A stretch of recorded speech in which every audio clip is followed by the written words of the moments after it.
Our title would be Not for Sale. May nagbibenta ba rito? May marunong magbenta rito? May marunong magbenta? Not for sale. Pero not for sale.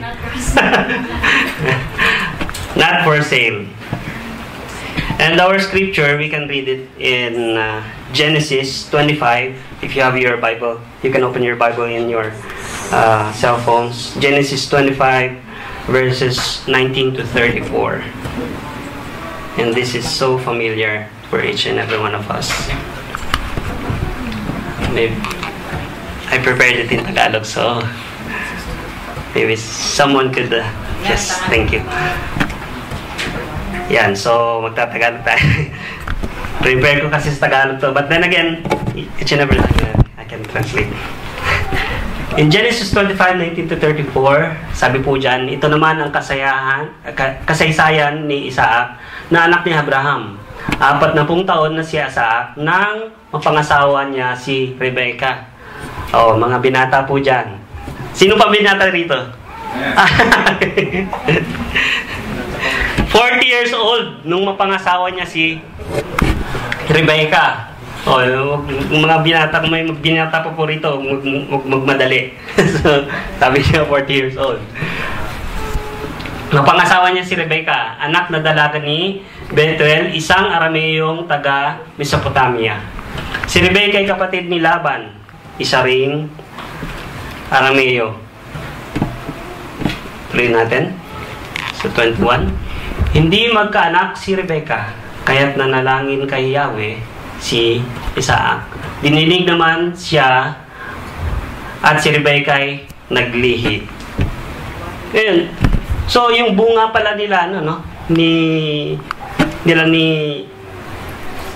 Isaac ay nagbunga dahil sa panalangin. You see how powerful that prayer is? How powerful it is. And you know, how many years, makikita po natin dyan, ilang years sila nagantay. And you will see the power of prayer. So, ilang taon? Ilang taon? Dinidig naman siya at si Rebecca ay naglihi. Kambal. Wow. You see that prayer? Kambal ang kanyang dinala at nasa tiyan pa ay nagtutulukan na ang dalawa. Kaya't nasabi ng ina, kung ngayon pa ay ganito na ang nangyayari sa akin, bakit pa ako mabubuhay? Kaya siya ay nagtanong kay Yahweh. Sino ang dito? Sinong may mga kamag-anak? Of course, wala naman ako nakitang may kambal dito. Pero may mga kamag-anak na may anak na kambal. Any one of you have sister or brother or sister who has twin children? Ako meron. Ang kapatid ko, yung asawa niya, kambal. Yan. At nung pinapanganak yung kambal na yun, kita ko naman yung talagang hirap ng dalawa. Talagang mahirap magkaroon ng kambal. And I believe each and every mother here can relate. Isa pa nga lang, di ba? Mahirap na. Isa pa nga lang, mahirap na. Paano kaya yung dalawa? Kaya ganun na lamang yung sinabi ni Rebecca. Pero dito natin makikita na sa pagbubuntis ni Rebecca, yung dalawa na yon ay sobrang hirap na. To the point na sabi niya na kung gayon pa ay ganito ang nangyayari sa akin, bakit pa ako mabubuhay? You see how hard that yung pagbubuntis niya na yun. Sa sobrang likod pa siguro nung dalawa sa kanyang sinapupunan. Diba? Masakit at nahihirapan si Rebecca. Kaya nagtanong siya kay Yahweh. And he asked Yahweh. 23. Ganito naman sagot ni Yahweh. 2 sanggol ang dala mo sa loob ng iyong tiyan, larawan ng 2 bansa na magiging magkalaban. Magiging higit na malakas ang mas bata kaysa nauna. Kaya maglilingkod ang mas matanda sa bata niyang kapatid. So, ibig sabihin, sa tiyan pa lamang, meron ng prophecy about sa dalawa. Diba? Nandun na yung problema na pagdadaan ng 2 sanggol sa sinapupunan pa lamang. At mismo ang Yahweh ang nagsabi nito kay Rebecca. Tuloy po natin. Sabi niya,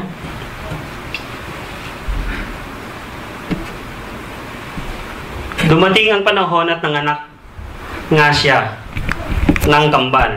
Mumula-mulang kutis at mabalahibo ang katawan ng panganay.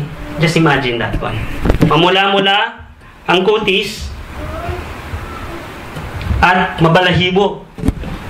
Hindi po ito unggoy, Iba po ito. Meron naman po mabalahibo. Ang tawag doon? Mabalbon, sabi nila. Balbon. Balbon yung bata. Tapos nang lumabas ang pangalawa, nakahawak ito sa sakong ng kanyang kakambal. Kaya Jacob naman ang itinawag sa kanya. 60 taon si Isawa noon. Marami, no? You see that 20 years sila nagantay. And you see the power of prayer. Nga pala, no, yung pangalan ni Esau, it is because of yung itsura niya. Reddish and hairy. Yun po ang ibig sabihin ng Esau. Hairy. So, siguro yung mga pangalan na may hairy, siguro hairy sila. Hairy. But then again, nakita po natin dyan yung power ng prayer. And 20 years po silang nagantay. Kasi 60 years old na nung nanganak si Rachel. Yung kanyang asawa. No?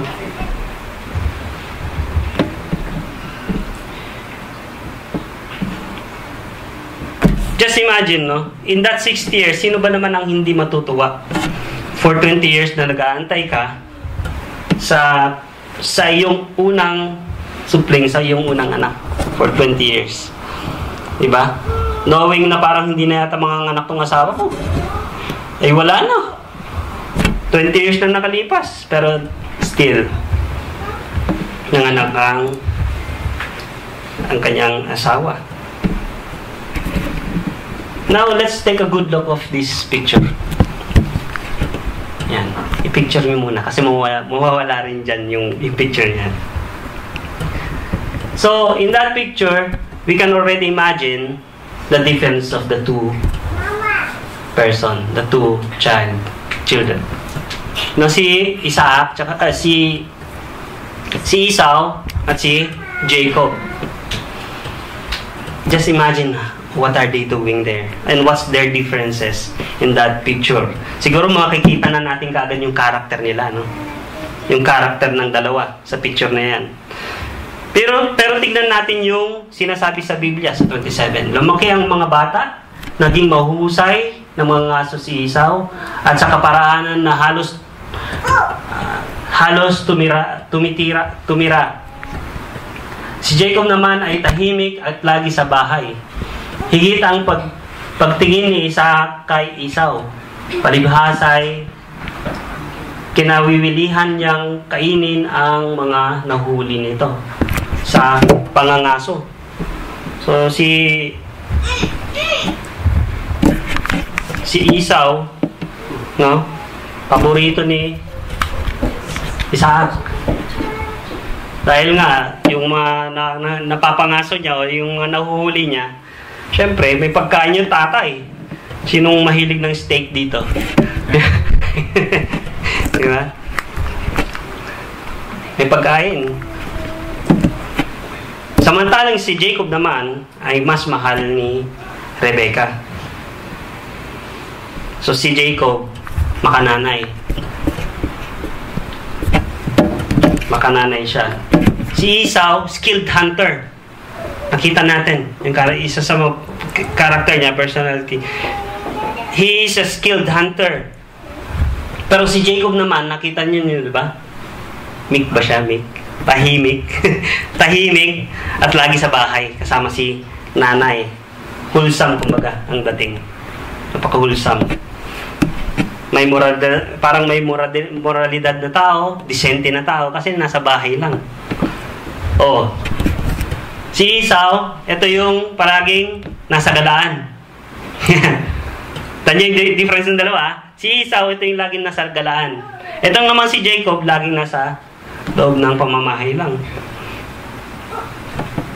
O sino yung may mga kapatid dito na laging may nasa galaan? Baka si Esau siya. Tumingin ka sa kapatid mo, ikaw ba si Esau? Tanungin mo kapatid mo. Ikaw ba si Esau? O ikaw si Jacob? At sino naman sa atin dito may mga kapatid na nasa bahay lang? Even po sa lahat, sino man sa atin dito, meron at merong ganyang mga kapatid. Merong isa nasa galaan, merong isa nasa bahay lang. Mas prefer niya na nasa loob ng bahay. O tingnan natin sa 28, yung katingian nila. Ang sabi sa scripture sa 28, higit ang pagtingin ni Isaac kay Esau. Ito yung sinasabi natin. Palibhasay, kinawiwilian niya, kinakain ng mga nahuli nito sa pangangaso. Samantalang si Jacob naman ay mas mahal ni Rebecca. For that differences, merong tuloy nangyayari na favoritism. Diba? Nakita niyo yung mag-asawa niyan, meron silang favoritism. Si Isaac kay Esau. Si nanay, laging kasama si Jacob. O ngayon, tanungin ko kayo, mga kapatid. O tanungin niya na ng mga katabi ninyo. Kasi ito, meron pong relation ito mamayang bandang huli. You can ask your brothers and sisters, kanino ka paborito? Tanungin nyo. Mamaya, meron bandang huli, makikita ninyo kung bakit ninyo dapat tanungin ito sa mga katabi ninyo. Kanino ka paborito? Nako. Masakit bang tanong yun? Mamaya, may enlighten po tayo. Talaga. Kanino ako paborito? Huh? May significance po ito mamaya. Kaya tanungin nyo ng mga kapatid nyo. At maganda yung sagot niyan mamaya. Now let's take a look again on this other picture. I'll show you. Yan. Yan. Parang ang bait nila dalawa, no? Nagbibigayin ng dalawa, no? It's like they're sharing each other. It's like a good thing to see. Na? Pero huwag kayo paloko sa picture. Alam niyo naman kwento. Ito naman po yung verse na sinasabi po dyan sa 29. Minsan si Jacob ay nagluto ng sinabawang pulang patani. Sinabawang pulang patani. Kung pag-aaralan niyo po ito, niluto ni Jacob, ang sabi po ng mga theologians, yung niluto daw ni Jacob ay walang kalasa-lasa. Wala daw pong kalasa-lasa yung patani. Maliban lang kung lagyan mo ng sahog, lagyan mo ng asin, lagyan mo ng... Pero itong part na to, wala pong kalasa-lasa yung ginawa ni Jacob. O palitan na lang po natin ng pangalan, munggo. Yan. At least may munggo dito, yung mga nagluluto rito, talagang masarap yung munggo nila. Diba?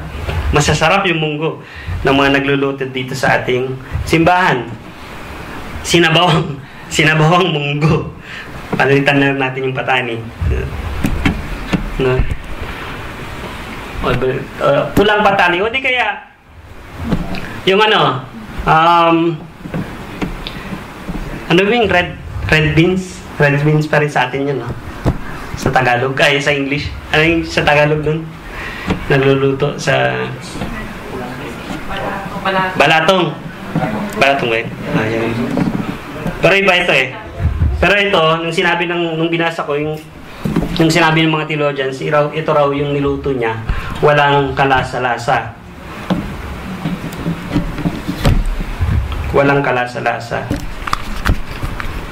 Pero ang sinabi nung scripture, tignan niyo po dyan ha, nung dumating, minsan si Jacob nagluto ng sinabawang pulang patani. Siya na may pagdating ni Esau mula sa pangangaso, sinabi niya, gutom na gutom ako. Bigyan mo naman ako ng mapulang niluluto mo. At dahil dito ay tinawag siyang Edom. Diba? So sinabi po dyan sa scripture, gutom na gutom si Esau. Gutom na gutom. Ano ibig sabihin ng gutom na gutom dyan?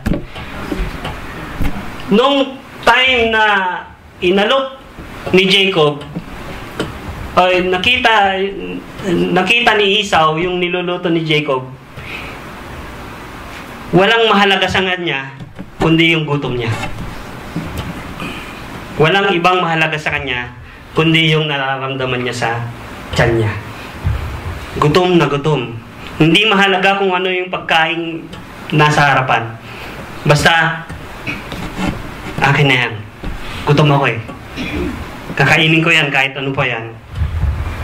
Kahit yung ayaw mo, kakainin niya. Kahit yung ayaw niya, kakainin niya. Dahil sa gutom. Pero hindi po ba ganun tayong mga Pilipino? Or let's say, ganun tayong mga tao. Diba? Pag gutom tayo, kahit yung hindi nating gustong ulam, nakakain natin. Minsan nagluto ang aking misis. Talaga.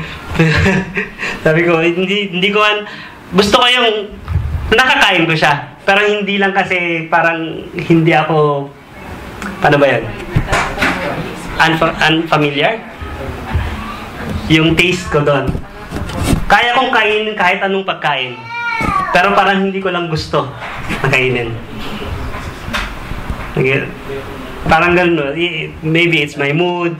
O talagang ayaw ko lang. But then again, kinain ko pa rin naman siya.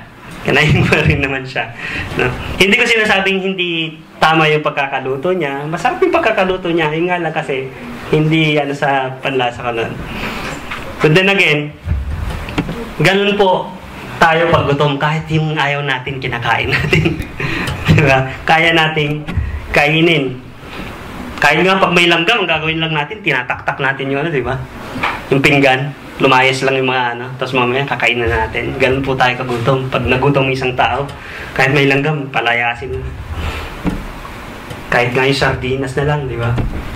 Pag yung sardinas, lagyan mo lang ng konting tubig, pwede na. Dahil sa gutom mo, i-stretch mo pa yung kung ano yung dapat malasahan mo, mabusog ka lang. Pag gutom ang tao, talagang gagawin lahat para lang ma-fulfill yung kanyang gutom.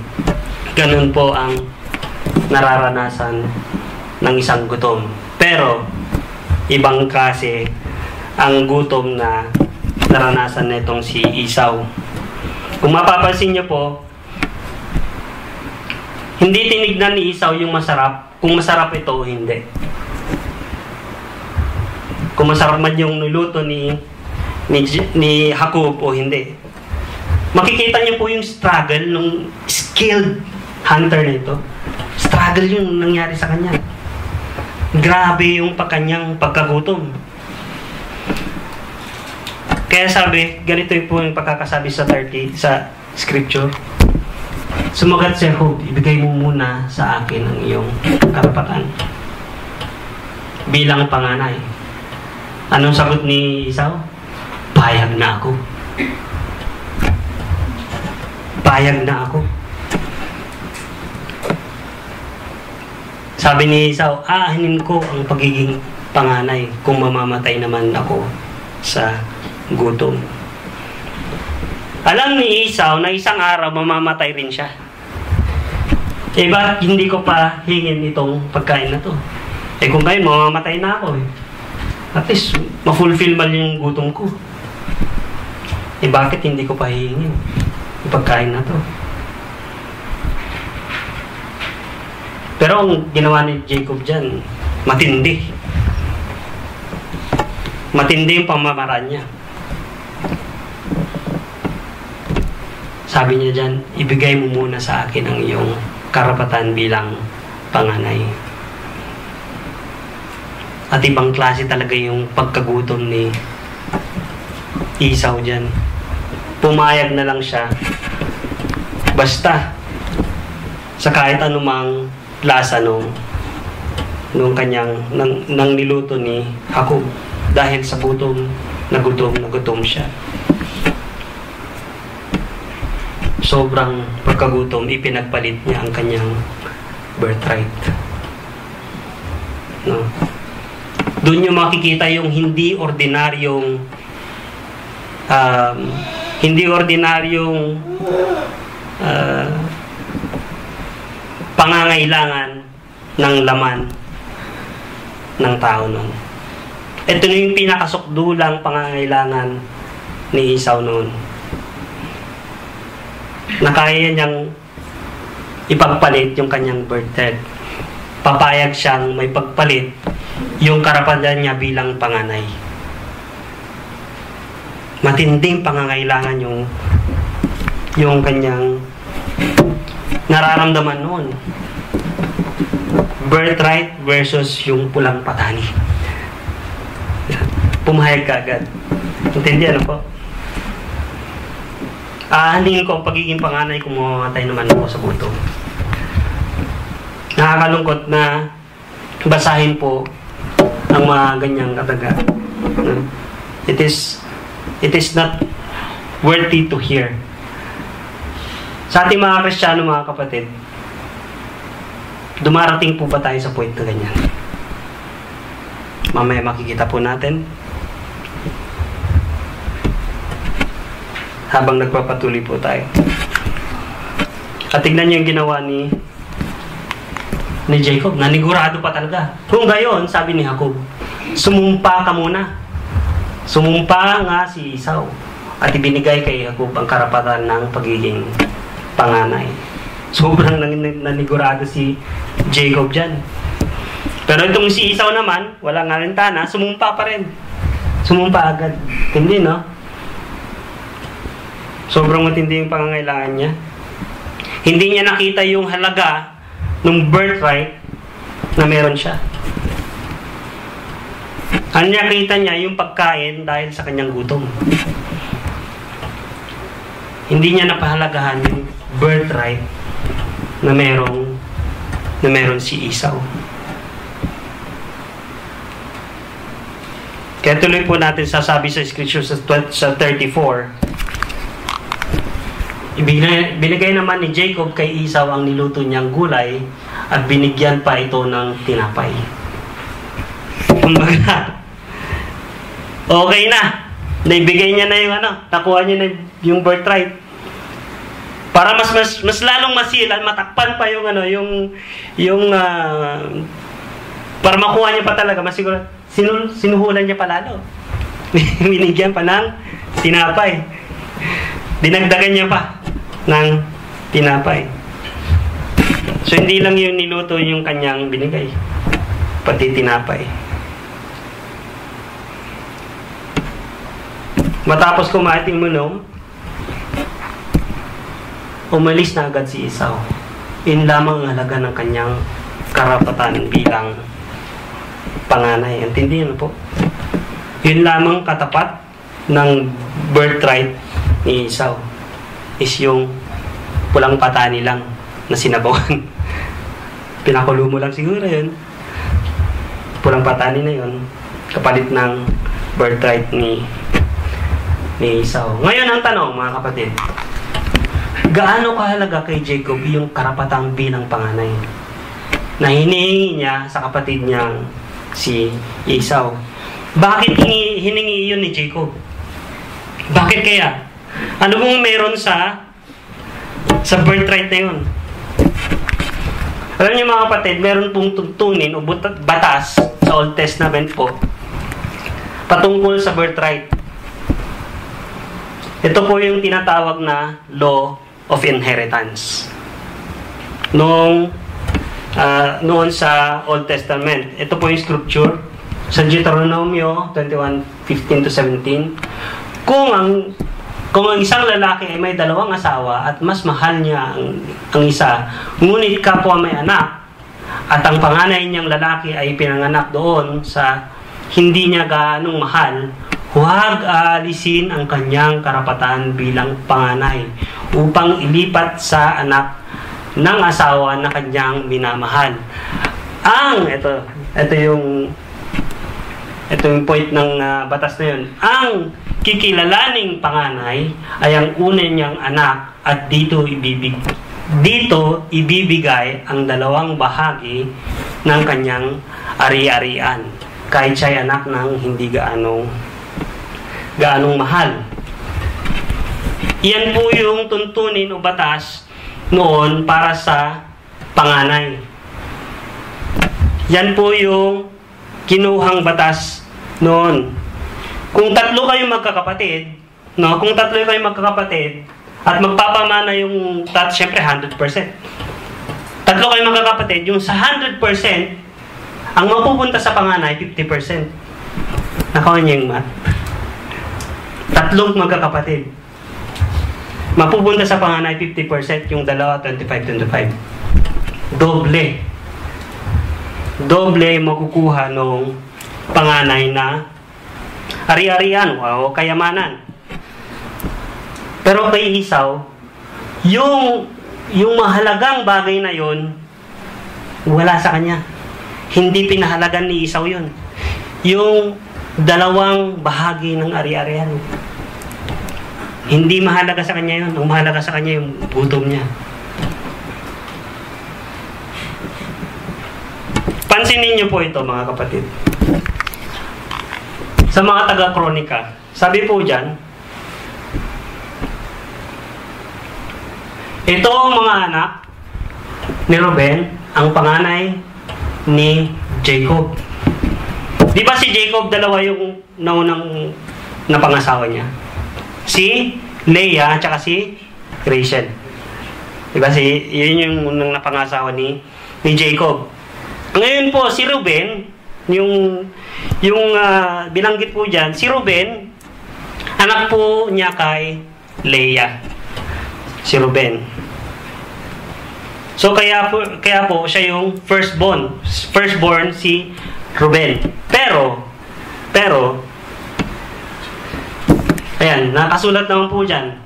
Kahit na siya ay panganay, inalisan siya ng karapatan ng pagkapanganay sapagkat dinungisan niya ang dangal ng kanyang ama.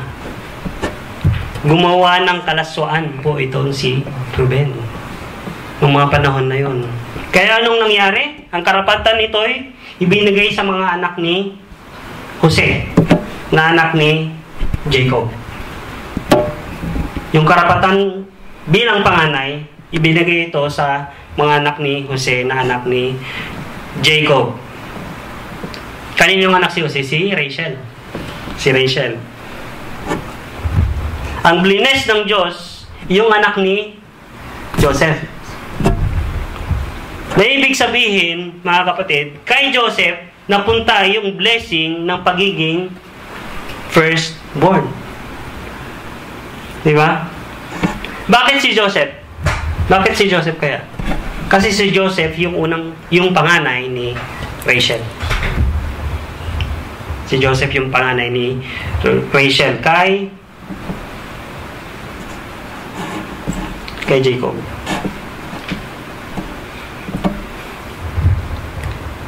At sa ibang translation, mga kapatid, may nakanote doon eh. Meron ibang mga nakanote doon na si Ruben ay hindi na nakasama sa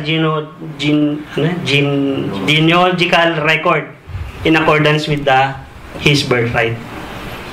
In other translation, sa English, may mga nabasa ko parang may mga notes doon na hindi na siya nakasama sa genealogical record in accordance with his birthright.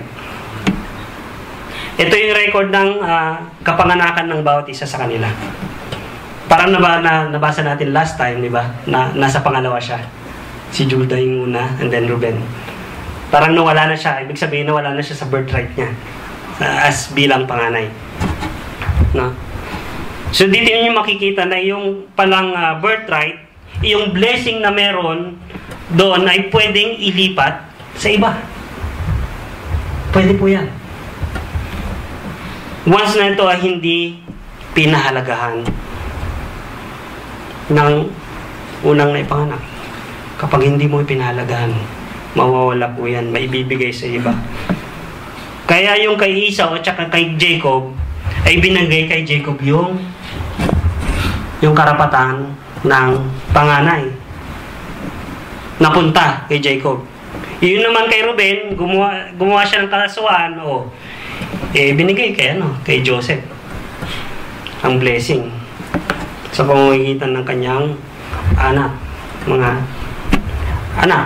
Bagamat mga kapatid, sa ganitong batas tungkol sa law of inheritance, no, makikita ninyo yung katotohanan na hindi porket ikaw yung panganay ay nasa iyo yung blessing.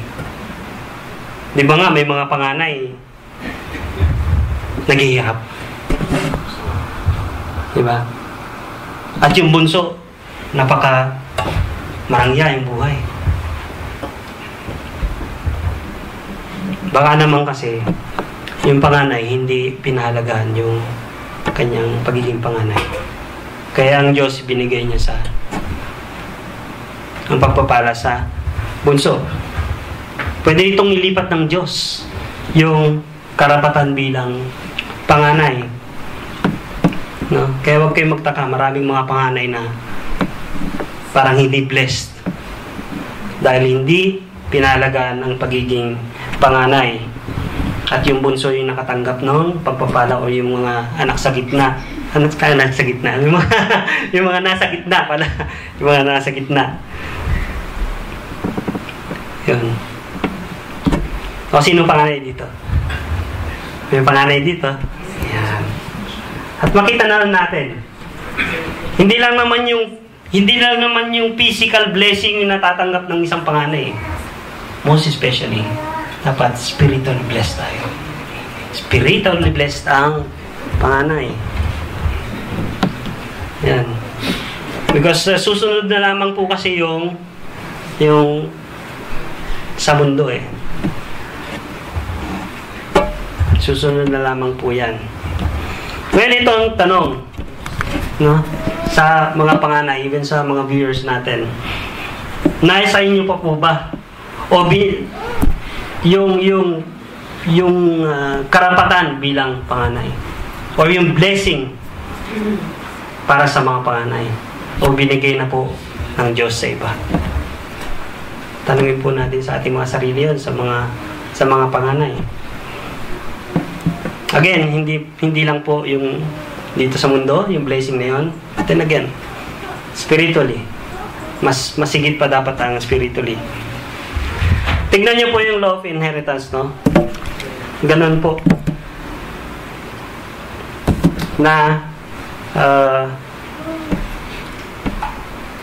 namamana niya yung kahit hindi yung asawa, kahit hindi niya mahal yung ano, kung doon yung unang anak, andun yung panganay. But then again kasi, kayang ilipat ng ating Panginoon yan. Ngayon, tignan niyo po ito Sabi niya, kahit na si Ruben ang panganay, makita niyo po yung pagdating ng ating Panginoon, no? Na ating Panginoon, hindi kay Ruben lumabas. You see, dahil hindi pinahalagan ni Ruben yung kanyang pagiging panganay, hindi kay Ruben lumabas ang ating Panginoon, Jesus. Kanino kay? Judah. Di ba? Bagamat ang lipin ni Judah, ang kanilang pangunahin sa magkakapatid, at isang pinuno ang nagmula sa kanya. Sino yun? Ang ating Panginoon. Kay Judah lumabas si Jesus. Pero yung firstborn blessing, andun po kay Joseph sa pamamagitan ng kanyang mga anak. At ang karapatan ng panganay ay ginawad kay Jose.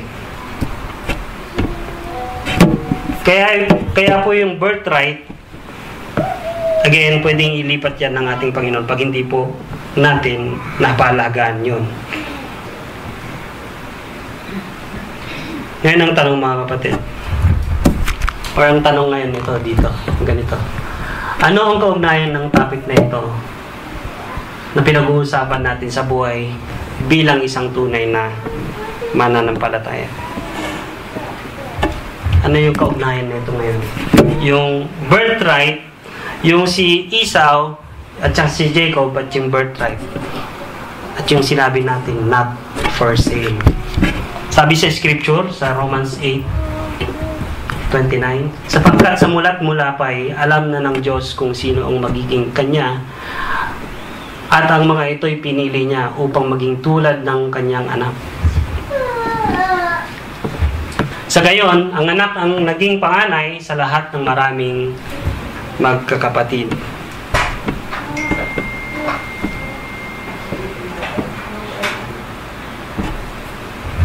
Siya ang firstborn.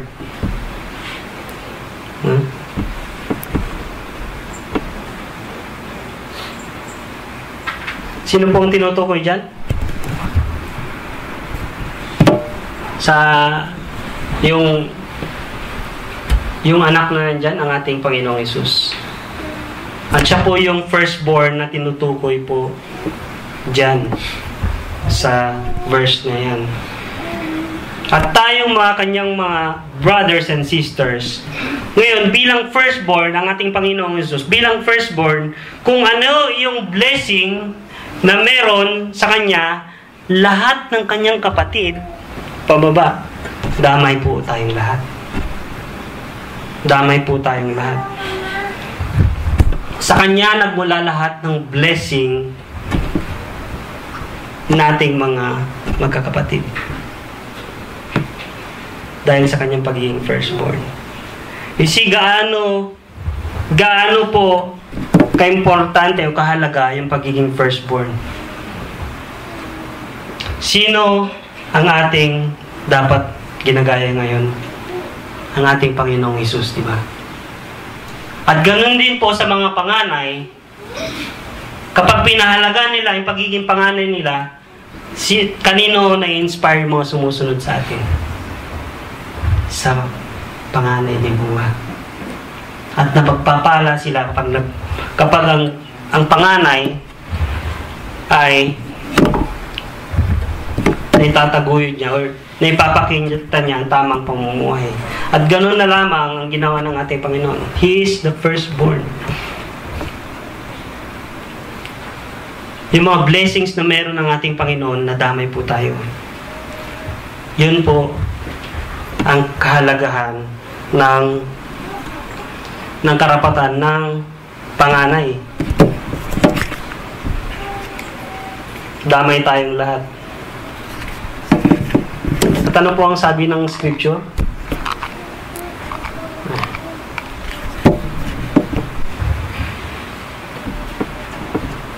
Wala yung ano dyan.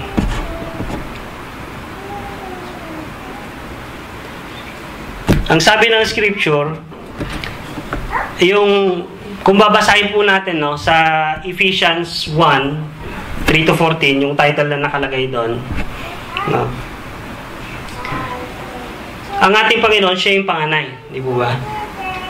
Pero tignan po natin yung kabuuan nung sinabi sa Ephesians 1, 3-14. Ang tinitle po doon, ito. Spiritual Blessing in Christ. Yan po yung title na nakalagay dyan sa Ephesians 1, 3-14. Or sa Tagalog, mga pagpapalang spiritual sa pamamagitan ni Kristo. You see how important it is yung karapatan ng bilang panganay. Tingnan po natin ang mga blessing na ito sa pagkapanganay ng ating Panginoong Hesus. Una, pag-aampon sa pamilya ng Diyos. Adoption into God's family. Yan po ang unang blessing, ang blessing na natatanggap natin sa pagkapanganay ng ating Panginoon. Adoption into God's family. Inambun tayo para maging bahagi ng pamilya ng Panginoon. Di ba napakaganda nun? Dahil sa ating Panginoon, imbis na ang bansang Israel lang ang kanyang anak, ang kanyang pinili lang mga kasama niya. Hindi. Dahil sa ating Panginoong Hesus, tayo rin nadamay. Tayo rin nakasama sa pamilya ng Diyos. Naampun tayo. Nakuha niya rin tayo. Because of the Lord Jesus Christ. Pangalawa, ganap na pagtanggap sa atin ng Diyos kay Jesus. Tinanggap tayo, kahit ano pa man tayo, sa pamamagitan ng kanyang anak na si Jesus. Hindi ba napakaganda yung halaga ng pagkapanganay? na ipinakita ng ating Panginoong Hesus. Merong pagtanggap ng Diyos sa atin. And what are the other blessing that we receive sa pagkapangalan ng ating Panginoon Hesus? Katubusan mula sa ating pagkalipin sa kasalanan. Tinubos tayo sa ating kasalanan. At napakaganda niyan. Na imbis tayo yung napako sa krus, tayo yung napapako dahil sa ating kasalanan, tinubos niya tayo. Yung panganay natin, yung nagtubos sa atin. Yung panganay natin na nagprotekta sa atin. Siya yung umabante. Maprotektahan ko ng mga kapatid ko. Ganon ka-responsible ang mga panganay. Naramdaman po ba natin yun, tayong mga sumunod sa panganay? Yes, my brother. Napaka-protected nun sa amin. And I believe, yung mga panganay po rito, I believe, they're very protective sa kanilang mga kapatid. At ganyan po ang ginawa ng ating Panginoon. Tinubos niya yung ating kasalanan. Tinubos niya tayo sa ating mga kasalanan. Pangapat, totoo at lubos na pagpapatawad. Sa sobrang makasalanan yung tao, sa sobrang makasalanan natin, pinatawad tayo ng Diyos, pinatawad tayo magpakailanman, at papatawarin niya ang tao. Sa sino man tumanggap sa Kanya bilang Diyos at tagapagligtas ng kanyang buhay. Ganyan po ang blessing na ibinibigay ng ating Panginoong Hesus bilang panganay natin. May pagpapatawad ang Diyos dahil sa ating Panginoong Hesus. Dahil sa ating panganay. Ano pa? Marami po yan. Ang kayamanan ng biyaya ng Diyos. Diba? Marami po. Numerous blessings because of our Lord Jesus Christ, who is our firstborn, who is our Savior. Ang kanyang kayamanan ng biyaya ng Diyos. Tignan po ninyo ito, no? Yung kayamanan na yan. Tignan niyo po, napakaganda ng kayamanan na yan. Ang mga angels, kapag nagkasala ang mga angels, hindi sila pinapatawad. Hindi sila pinatawad. Hindi ba yaman sa atin, mga tao, ang patawarin tayo ng Diyos? Napakalaking kayamanan po yun bilang tao. Yung mga angels na so powerful and yet hindi pinatawad ng ating Panginoon yung mga nagrebelde sa Kanya. At yun po yung kayamanan meron tayo na because of the grace of God.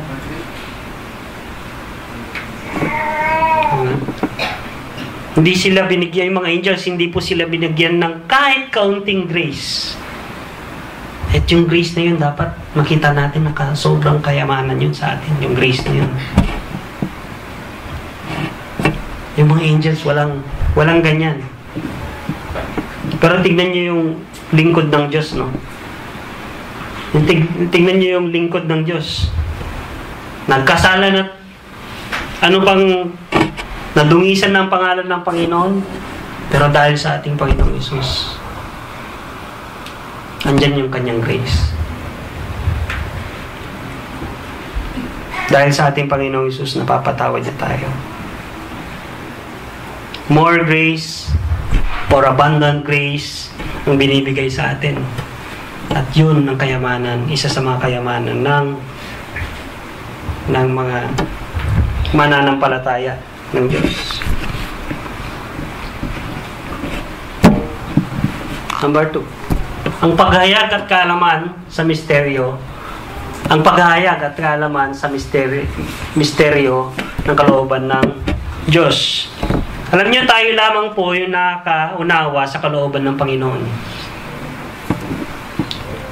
Hindi po maintindihan niya ng anghel. Although they are the messengers, of course.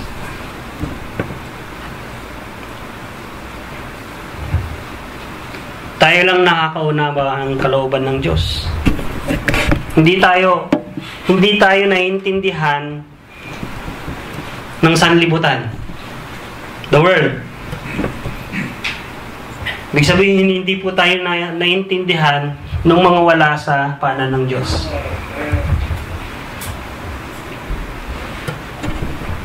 At yung kaalaman na yan, mananatiling misteryo sa mga taong wala sa paanan ng Diyos. At tingnan nyo, that's a blessing. Kumbaga, ikaw yung tatay, kumbaga ikaw yung anak, may mga bagay na hindi ka nalalaman sa loob ng bahay, sa loob ng kwarto ng iyong tatay. Di ba ang sakat ng ganun? Pero ang ginawa ng Diyos, ng ating Panginoon, pinaalam niya sa ating lahat kung ano yung nasa loob ng kingdom ng ating Diyos. Di ba?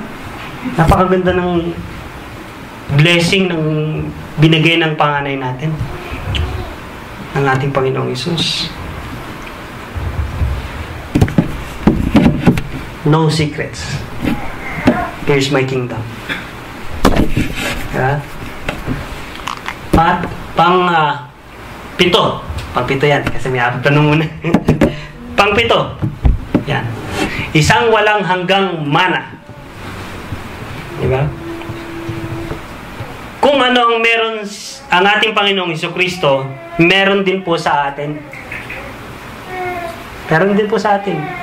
Kung saan pupunta ang ating Panginoong Hesukristo, doon rin po tayo pupunta, hindi po ba? Kung saan yayapak ang ating Panginoong Hesukristo, doon rin po tayo yayapak, di po ba? Gold. Yun yung mga mamana natin. Lalo tigit yung buhay na walang hanggan. Na ang Diyos, siya ay buhay magpakailanman, tayo rin po. Yun ang mamamana natin bilang Kristiyano. Buhay tayo magpakailanman. Amen. At yun po ang tignan natin sa ibinigay ng Panginoong Hesus na biyaya, na blessing sa atin bilang siya na panganay natin. At ganun po kahalaga yung pagiging panganay niya. Isang walang hanggang mana ang natanggap natin sa ating Panginoon. Alam niyo mga kapatid, walang Kristiyanong naghihirap, sa totoo lang. Dapat. Sana. Pero ito lang kasi ang dahilan kaya naghihirap ang mga ibang kapatid. Hindi tayo sumusunod at hindi tayo tapat sa ating Panginoon. Nabanggit na po natin yun ng prayer meeting. Hindi kasi tayo obedient. Hindi kasi tayo tapat sa ating Diyos. Kaya parang ang hirap ng buhay ng isang Kristiyano. Alam niyo mga kapatid, tayo mga Kristiyano, mayaman po tayo eh. Sa totoo lang, mayaman po tayo. Dahil ibinigay na ng Diyos ang lahat. Pati ang mundong ito. Even this world. We are the richest person in this world. Pero hindi lang po kasi tayo tapat at sumusunod sa ating Panginoon. Tayo mayaman nga lang, ang kayamanan po natin nasa kamay pa ng ating Diyos. Pag naging tapat po tayo, ayan, bibigay kayo na. Kaya maging tapat po tayo, no? At sumunod lamang sa ating Panginoon. Pakibulungan, pakisabihin ng katabi nyo, maging tapat ka sa Diyos. Sumunod ka sa Diyos. Ayan. Pakisabihan. Oh. Kaya ako, sino yung mga single dito, yung mga nanonood dyan, no? Totoo lang, mga kapatid. Kung ako sa inyo, mga kababaihan, kung ako sa inyo, mga kalalakihan, no? Mag-asawa kayo ng Kristiyano. Oh?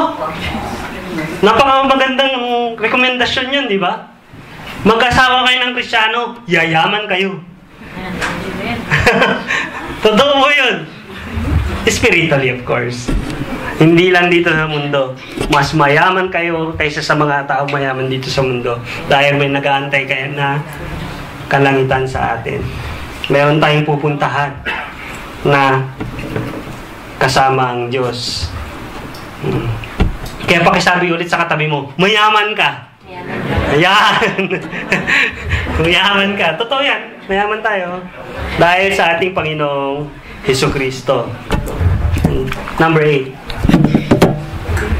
Ang garantiya ng panahanan ng banal na Espiritu. Yung garantiya na panananahan. Sana yan, panananahan ng banal na Espiritu. No? Grabe. Lahat na ng kayamanan ibinigay na ng ating Panginoon. He has given everything to us. And yet, meron pang bonus. Hindi lang bonus. Talagang sobra-sobra na. Kasama pa natin ang banal na Espiritu. Diba? At yan yung halaga ng pagiging pangalan ng ating Panginoon. Binigyan pa tayo ng Holy Spirit na makakasama natin magpakailanman. At dahil dyan yung sa pagiging panganay ng ating Panginoon. Yung mga naunang blessing kanina. I'll just show you. Yan yung mga naunang blessing kanina, no? Lahat ng iyan, mga kapatid, sa pagiging pangalan ng ating Panginoon, lahat ng iyan, not for sale. Huwag po natin ibigay, pumayag na basta lamang bitawan yung mga yan. Yung pangalawang set, o bullets, yung mga yan, mga kapatid, not for sale. Lahat po yan, not for sale. Huwag po natin gayahin yung ginawa ni Esau dahil sa kanyang gutom, dahil sa pangangailangan ng kanyang flesh. Basta na lamang po siya pumayag na ibigay yung birthright. Ang birthright natin, mga kapatid, nasa Panginoong Hesukristo. Huwag tayong pumayag. Not for sale. Yung mga yan. Huwag tayong pumayag na ibigay na lamang. Pero itong tanong, bakit ba ilang Kristiyano, malapit na tayo, bakit ba ilang Kristiyano na ipinagpalit ang kanilang pagkapanganay kay Jesus? Bakit kaya? Meron pong reason. Bakit merong mga Kristiyano pinagpalit yung pagkapanganay? Una, makamundong kalayawan. Dahil sa makamundong kalayawan. Or in English, cheap entertainment. Or let's say, very cheap entertainment. Mga gawain na nangaaliw na hindi nagbibigay ng glory sa ating Panginoon. Ano yung mga yon? Yung laging binabanggit ni Pablo, sexual immorality. Wrong relationships. Yan po. Yung hindi naman dapat na maging magkasintahan, pinasok pa rin. Wrong relationships. In that way, or in that case, pumapayag po tayo na ibinibigay na lamang yung birthright na ibinigay sa atin ng ating Panginoong Hesus. Na hindi po dapat. Tingnan niyo yung mga blessing na ipinakita ng ating Panginoon sa atin. It's more than enough. Kaysa sa magkaroon tayo ng wrong relationship. Ano pa?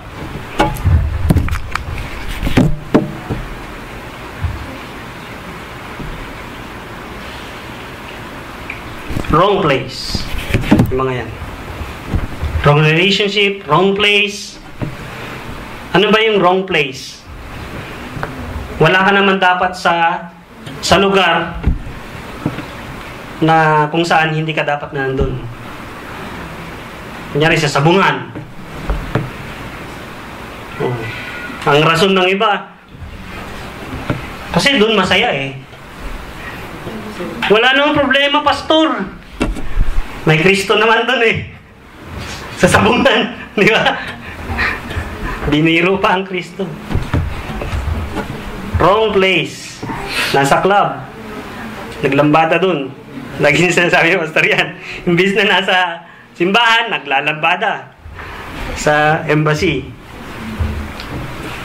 Kasi andun yung kasiyahan daw. Again, laman, flesh. Pero tignan niyo yung pinakita natin kanina, yung 8 pa lang yun. Marami pa ang binigay ng Diyos sa kanyang pagkapanganay. Diba?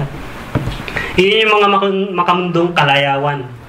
Wrong relationship, wrong place, wrong friends. Marami pang iba. Pinagpalit natin yung biyaya na ibinigay ng ating Panginoon sa atin. Pinagpapalit natin yung mga yun. Tignan nyo si Esau, walang halaga sa kanya yung pagiging panganay. Diba? At napakaganda sana ng na-inherit niya. Pero hindi niya pinahalagaan yun. At huwag po sana tayo maging kay Esau. Tingnan nyo yung mag-inherit natin, katina, sa pagkapanganay ng ating Panginoon. Di ba ang gaganda? Ang gaganda? Maging motivasyon natin yun bilang Kristiyano. Di ba? Eh, sabi ng iba, importante sa akin kasi siya, mahal ko siya eh. Mahal ko siya. Eh, tas iniwan. Lord! Di ba? Lalapit rin pala kay Lord. Yeah. Mga kalayawan. Ano pa?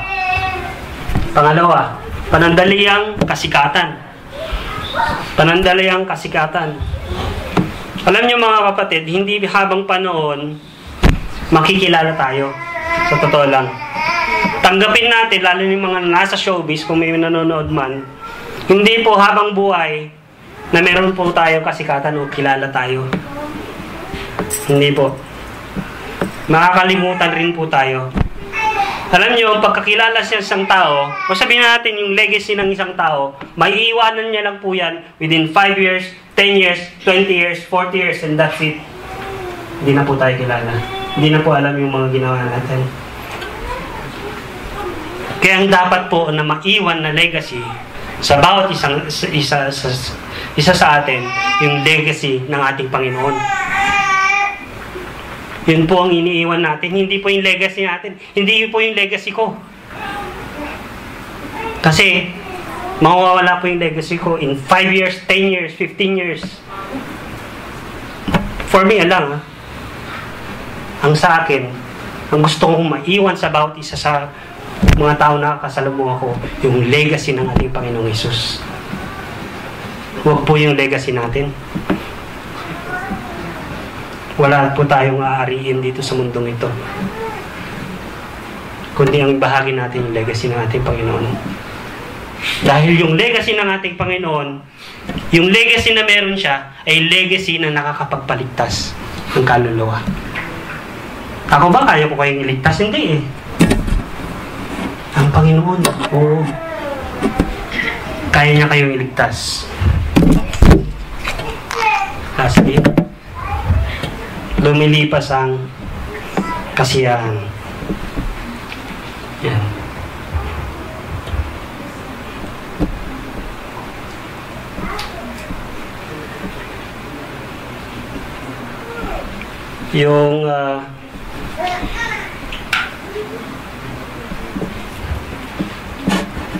Yung kasiyahan na yan, mga kapatid, hindi ko maano kasi sa Tagalog eh. Passing, parang tinutukoy dyan na passing happiness, parang ano lang. Lumilipas lang na kasiyahan. Parang ano lang. Ha? Panandaliang kasiyahan. Yan. Panandaliang kasiyahan. Yan. Panandaliang kasiyahan. Yan. Panandaliang aliw. Masaya ka ngayon, mamaya lilipas din. Wala na. Diba? Marami ang gumagawa po nito. Sa totoo lang. Masaya ka ngayon, mamaya't maya wala na. At ang katwiran ng iba ay ganito. Sa bagay, minsan lang naman ito eh. Diba? Totoo yan? Sa bagay, minsan lang naman ito eh. Pangalawa, ginagawa na naman na ng iba ito eh. Yan yung mga rason. Yung mga panandaliang aliw o panandaliang kasiyahan na yan. Ginagawa na naman na ng iba ito eh. At sa yung pangatlo, tanggap na naman na ng society ito eh. Diba? At napaka-lungkot na dahil sa flesh na yan, binababa natin yung sarili natin sa dapat na kinalalagyan natin na nilagay tayo ng ating Panginoon sa napakataas na estado. Yung kanyang pagkapanganay, yung birthright niya, sinalo niya tayo sa lahat dahil sa kanyang birthright. Diba?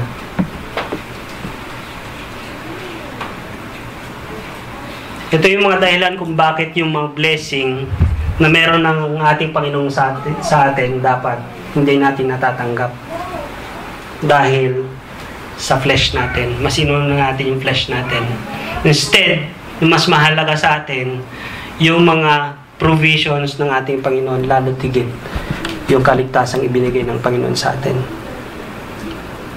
Hindi natin napahalagaan yun. At sayang, ligtas ka nga, oo, maging passive ka na lang. Hindi mo man lang shinare yung kaligtasan mo. Nakakalungkot. Ngunit ipinakita ng Diyos yung kung ano yung mga nakaambang mga pagpapalang nanggaling sa kanyang pagkapanganay. Diba? Nakita niyo naman. Huwag tayong maging katulad ni Esau. Nang dahil sa bugso ng laman, basta lalaman natin ibibigay yung o bibitawan yung mga natanggap nating birthright na galing sa ating Panginoong Hesus.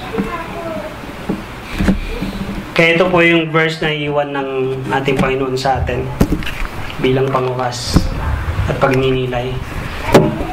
Sa 1 Corinthians 6:19-20, sabi po dyan, hindi ba ninyo alam na inyong katawan ay templo ng Espiritu Santo na nasa inyo at pinagkaloob ng Diyos sa inyo? Di ba natin alam yun?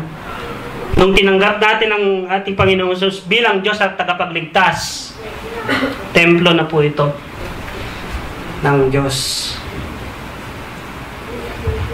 At sabi, sapagkat binili niya kayo sa isang halaga. Kaya't gamitin nyo ang inyong katawan upang maparangalan ang Diyos. Yun po yung purpose natin. Maparangalan ang Diyos. Gamitin natin yung katawan na to to worship God. Huwag natin gamitin sa kung ano lamang napagkapararakan na gawain ng mundo. Dahil sa flesh, tinatanggap na natin yung walang halaga. Kung sa atin, parang walang halaga yung birthright na yun. No. Napakahalaga ng birthright na iniwan ng ating Panginoon sa atin. Tingnan nyo, napakatindi, kung tutusin, napakatindi ng scripture na yan. No? Ang sabi dyan, hindi na natin pagmamay-ari ang ating katawan. Wala na to. Hindi na ako dapat ang may control dito. Lahat ng desisyon natin dapat according sa will ng ating Panginoon. Kaya yung mga kalayawan ng sarili, kalayawan ng katawan na ito, bitawan na natin yan. Bitawan natin. Let not the flesh control us, but the Spirit Himself only. Spirito na binigay ng ating Panginoong Diyos to convict us, lalo tigit to glorify God. Kaya nakita nyo, dahil binili niya tayo sa napakahalagang offering ang kanyang bugtong na anak na si Jesus. At nawa, nakita niyo mga kapatid yung halaga ng kagiging panganay na ginawa ng ating Panginoong Jesus. Nakuha na po natin lahat. Tayo na lamang po yung nagsusurrender o nag-give up sa mga sitwasyon na ibinibigay ng mundong ito. At nawa hindi po. Huwag po tayo magpadaig sa ating laman, kundi palakasin natin ang espiritu natin upang sa ganon may pakita natin sa mundo na yung biyaya na binigay ng ating Panginoong Hesus ay yun yung taglay natin bilang Kristiyano. We are victorious in Christ Jesus.